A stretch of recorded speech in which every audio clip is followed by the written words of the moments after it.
अस्सलाम वालेकुम दोस्तों, हमारे एक भाई ने सवाल पूछा है कि कीमियागरी में आप शम्स किसे कहते हैं।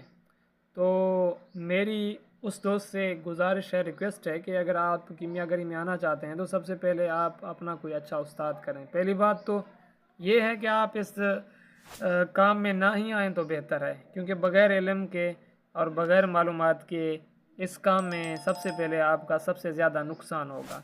क्योंकि अगर आपके पास तजुर्बा नहीं है, एक्सपीरियंस नहीं है, तो आपका माली नुकसान हो सकता है। तो उसके लिए मेरी आपसे गुजारिश है कि आप इस काम में ना ही आएँ तो बेहतर है, या इस काम का पहले इल्म लें। कोई भी एक्सपेरिमेंट करने से पहले मालूमात ज़रूरी हासिल करें। और दूसरी बात यह है कि हमारे इस चैनल पर ज़्यादा से ज़्यादा जितने भी हमने अपने फार्मूले बनाकर उनकी वीडियोस बनाकर आपको भेजी है, यहाँ चैनल पर अपलोड किए हैं, तो उनमें से सबसे ज़्यादा हमने इस बात पर ध्यान दिया है कि आपके जिस काम में कम से कम अखराजात हों, कोई अखराजात ना हो, लेकिन मेहनत होती है हमारे फार्मूलों में, अखराजात कम होते हैं, इतने बड़े अखराजात नहीं होते।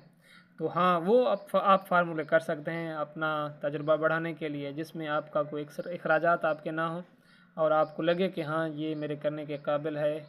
छोटा मोटा तो ख़र्चा होता है, उसकी बात अलग है, कोई बड़ा ख़र्चा नहीं होता। हाँ, वो आप काम कर सकते हैं।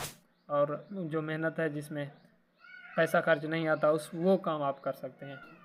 हाँ, अब आते हैं आपके सवाल के जवाब के ऊपर कि शम्स किसे कहते हैं। तो कीमियागरी की ज़बान में शम्स सोने को कहते हैं मेरे भाई। शम्स सोने को कहा जाता है, और कमर जो है वो सिल्वर यानी चांदी को कहते हैं। ये कीमियागरी की अपनी ज़बान है। कीमियागरी की ज़बान में सोने को शम्स और चांदी को कमर कहते हैं।